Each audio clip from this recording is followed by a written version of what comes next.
doucement, parce que c'est assez Oui. fichier. Oui, ça, super chérie. bien. Oui, c'est normal, ça va bien. OK, la tête est sortie. Très bien, il n'y a pas de Wow. voilà. Peut-être Quand vous arrivez sur Terre, on vous inscrit. Sinon, vous n'existez pas. Des informations personnelles qui vous concernent apparaissent alors un peu partout. Elles annoncent l'apparition d'un citoyen, d'une nouvelle mère, d'un nouvel assuré de l'assurance maladie, d'un nouveau sujet d'enquête sociale, de nouvelles exemptions d'impôts.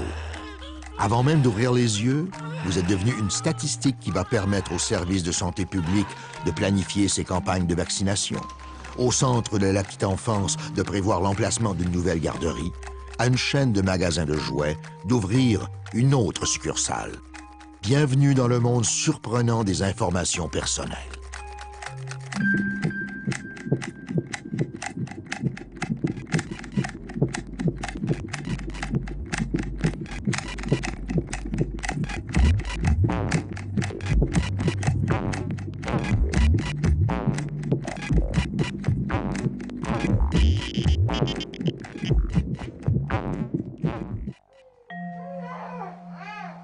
À Montréal, nous avons croisé Jérôme. Biologiste et expert en rénovation, c'est aussi un nouveau père de famille qui cherche pour le moment comment vivre sans sommeil. Sans qu'il ne l'autorise et à son insu, sa photo, son nom, son adresse sont enregistrés dans un grand nombre de fichiers informatiques. Au Québec seulement, il y a 2700 organismes publics et parapublics qui peuvent collecter des informations à son sujet. L'information personnelle, c'est toute information qui permet d'identifier une personne spécifique. On collecte des renseignements personnels, on les utilise à l'insu de l'individu. Lorsque vous remplissez des formulaires, lorsque vous vous abonnez à un magazine, à une revue, vous donnez des renseignements personnels. Ces renseignements personnels sont placés sur des listes qui sont échangées, vendues et qui voyagent énormément. L'individu ne contrôle pas. L'individu ne sait pas ce qu'il donne et à quelle fin ces renseignements vont être utilisés. Ça peut être des renseignements classiques, l'âge, l'adresse, etc. Ça, c'est des choses qui se comprennent bien. Mais les fameux identifiants, des chiffres qui correspondent à un individu, les numéros de votre carte de crédit, par exemple, c'est un identifiant important. Et ça permet de zoomer sur un individu et de le cerner. Mathieu vit à Londres. Il est célibataire, ingénieur en informatique et vidéographe. Comme pour Jérôme, le gouvernement, les agences et une foule de compagnies privées ramassent, analysent et conservent des informations qui le concernent. L'État est incapable de gérer des programmes sociaux sans renseignement personnel. Est-ce qu'il va donner des pensions à tous ceux qui la réclament, qui n'y ont pas droit, qui vont la réclamer 2 fois? Alors, le gouvernement est obligé d'avoir des renseignements. C'est une des conséquences majeures de la naissance de l'État-providence. L'entreprise, elle, cependant, à la différence de l'État, veut avoir des renseignements personnels pour vous connaître, pour vous fidéliser, pour employer le beau terme de marketing, c'est-à-dire pour vous suivre, pour vous offrir de nouveaux produits, pour avoir une relation d'affaires plus importante, plus payante avec vous. À Los Angeles, Marissa est passée en coup de vent. Comédienne, elle devait faire sa mise en forme, s'occuper de quelques achats, rencontrer un producteur et en fin d'après-midi prendre un vol pour Tokyo où un tournage l'attendait. Selon le US General Accounting Office, au moins 52 agences fédérales ramassent et stockent des informations sur elle. 52 est un minimum, parce que l'étude ne tient pas compte des projets classés secrets et reste muette sur tout ce que ramassent les compagnies privées. Si vous prenez des entreprises qui s'occupent du crédit, comme Equifax ou TRW, des maisons fondamentales, alors là aussi, on a sur les individus une foule de renseignements. Vos cartes de crédit, l'état de votre compte en banque, l'état de vos achats à crédit, l'état également de votre hypothèque. Ça peut être inquiétant que quelqu'un ait de l'information personnelle sur notre compte dès lors que ça donne à cette personne-là un pouvoir ou une autorité sur nous qu'il ne devrait pas avoir. Les grandes maisons de crédit qui déterminent votre code de crédit personnel admettent un taux d'erreur de 25 à 30 %, ce qui est énorme. quand vous voulez acheter à tempérament, à crédit, selon l'expression, si on a une chance sur 3 de se tromper à votre sujet, c'est quand même embarrassant. Alors, les renseignements personnels, parce qu'ils sont traités, passés de main en main, ont, comment dire, un coefficient de qualité qui est mince. As we go forward, we're going to see computers and networks Plus on va aller de l'avant, monitoring what's in our plus on va voir des ordinateurs et des réseaux contrôler ce qu'il y a dans nos frigos. Do we need to Est-ce que le lait a replenish the tourné? apples and the butter? Doit-on refaire la provision de pommes, de beurre? They're going to track how our car Ils vont suivre à distance comment notre voiture fonctionne. Ils vont surveiller à quelle vitesse nous conduisons, si nous tournons trop brusquement à gauche, si nous freinons, les hôtels où nous allons, peut-être avec d'autres personnes que nos épouses. Ils vont suivre notre consommation d'énergie. Ils vont nous contrôler de plus en plus. Et devinez quoi? C'est nous qui allons leur demander de le faire, à cause des avantages que nous en recevons. Les compagnies d'assurance vont récompenser les personnes qui mangent de la manière dont ils veulent par des primes moins élevées. Nous allons vers une époque où ils vont nous convaincre de permettre aux compagnies de nous contrôler comme jamais auparavant. En plus, quand il le jugera opportun pour la sécurité nationale, le gouvernement pourra regarder ces données pour vérifier lesquels d'entre nous sont ou pourraient être des terroristes ou des criminels. Savez-vous que le FBI a dit qu'il n'était plus une agence pour résoudre uniquement des crimes, qu'il voulait maintenant prévenir les crimes? Qu'est-ce que cela nous indique? Ça va très bien, il n'est pas jaloux. On s'attend... Monica récupère, elle a perdu beaucoup de poids. Pour avoir une idée de ce qui se passe dans ce nouveau secteur économique, vous n'avez qu'à regarder le domaine des communications, les téléphones cellulaires. Tout à coup, l'élément vital des communications devient l'information. Il ne s'agit plus seulement d'une personne qui parle à une autre personne.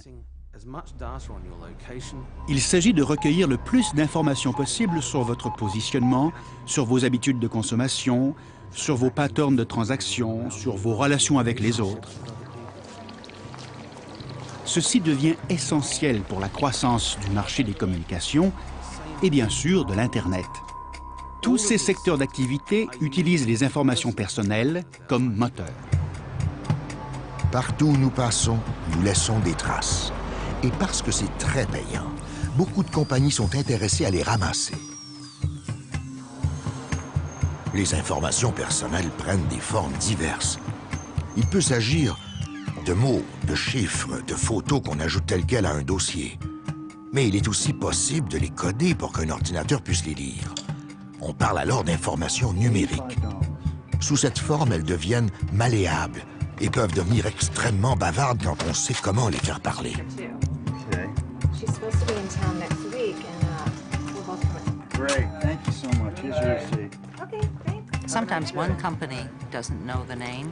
Quelquefois, une compagnie ne connaît pas le nom, elle connaît le modèle. Une autre compagnie ne connaît pas l'adresse, mais a une foule de données. Tous ces systèmes communiquent et assemblent un profil. Alors, on ne peut pas dire qu'une compagnie doit être capable d'identifier un individu pour que ce soit de l'information personnelle. Si vous pouvez rassembler les morceaux dans un profil, alors c'est de l'information personnelle. Les gens pensent que les caméras vidéo sur la rue ne filment que des personnes anonymes. Mais mettez un système de reconnaissance faciale sur cela, et tout à coup, la personne devient identifiable parce qu'elle a passé un contrôle d'identification et qu'on lui a associé un nom. Au Québec, où on a été les premiers en Amérique du Nord à avoir une loi dans le secteur privé, une entreprise est obligée de vous fournir copie des renseignements personnels qu'elle a accumulés, qu'elle a obtenus et qu'elle détient à votre sujet. Ça, c'est un droit et il faut l'exercer. Après le plastique de la carte de crédit et le disque dur des ordinateurs, la technologie offre maintenant un nouveau support à l'information, le corps humain lui-même. Pour ouvrir la porte de son bureau, Martin utilise les empreintes de son doigt. Le capteur vérifie d'abord que le doigt est bien vivant pour éviter les fraudes par moulage ou amputation. Ensuite, il repère un certain nombre de points sur le doigt et les relie entre eux pour fabriquer une forme géométrique qui est spécifique aux empreintes de Martin. Un simple calcul donne une valeur numérique à la figure. Cette valeur est multipliée par un nombre propre à la compagnie. Les empreintes de Martin ont généré un code. L'ordinateur consulte les dossiers des employés, trouve le code de Martin, s'assure qu'il est autorisé à entrer et déverrouille la porte. Dans bien des pays, comme au Mexique, par exemple, les gens moins fortunés, qui sont illettrés, signent à la banque avec la reconnaissance du doigt.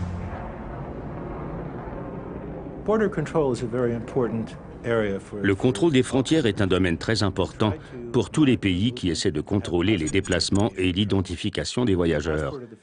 Selon l'ICAO, le passeport du futur sera un passeport capable de reconnaissance faciale. Vous aurez alors une photo haute résolution qui permettra à un logiciel de vérifier avec une grande fiabilité si vous êtes un sujet indésirable malgré vos documents de voyage. On va nous demander une empreinte de doigt. Le kiosque va ensuite prendre une photo.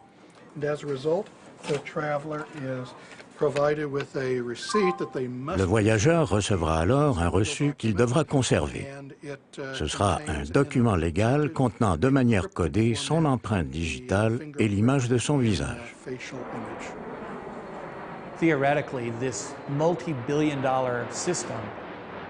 En théorie, ce système de plusieurs milliards de dollars qui encercle les États-Unis va vérifier votre dossier.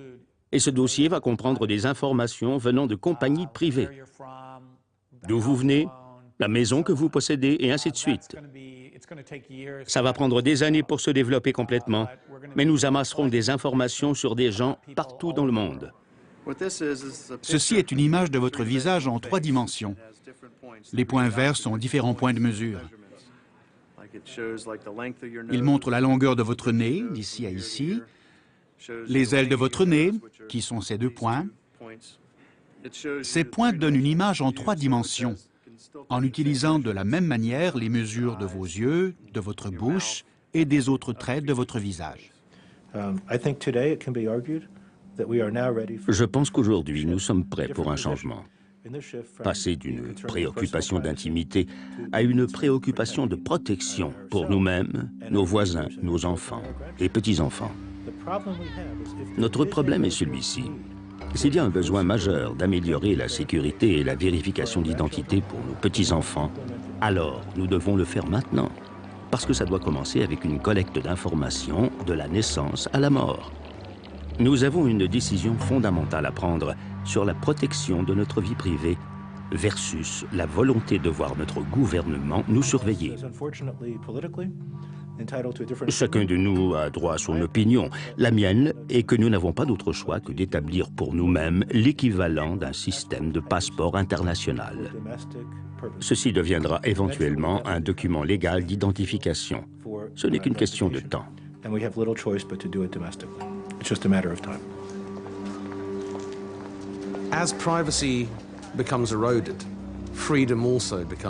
Quand on limite la vie privée, on limite aussi la liberté. Les deux sont inséparables. Les deux sont liés presque en synergie. Alors quand une société veut restreindre la vie privée, l'étape suivante est habituellement de réduire l'autonomie et la liberté. C'est comme une fatalité.